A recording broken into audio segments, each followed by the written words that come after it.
Hozirgi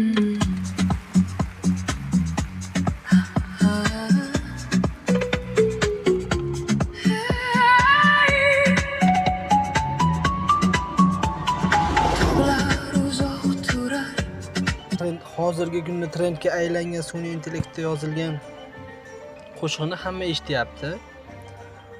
Men ham eshitib ko'rdim va YouTube'ga kirib YouTube'ni analiz qilib ko'rdim. YouTube'da 10 milliondan oshiqroq eshitilgan ekan. Bir narsada natijaga erishmoqchi bo'lsangiz, siz necha marta urinishga tayyorsiz? Masalan, necha marta harakat qilib ko'rishga tayyorsiz? 2700 tadan oshiq video deyapman. Yerda 3 soatlik, 4 soatlik videolari ham bor. Agar siz o'zingizni ishingizni yaxshi ko'rsangiz yoki bo'lmasa biror bir narsada natijaga erishaman desangiz, harakat qilishdan to'xtamang, shoshilmang, dalchi bosing va bir kun natijasiga erishasiz, pikka chiqasiz, Xudo xohlasa albatta.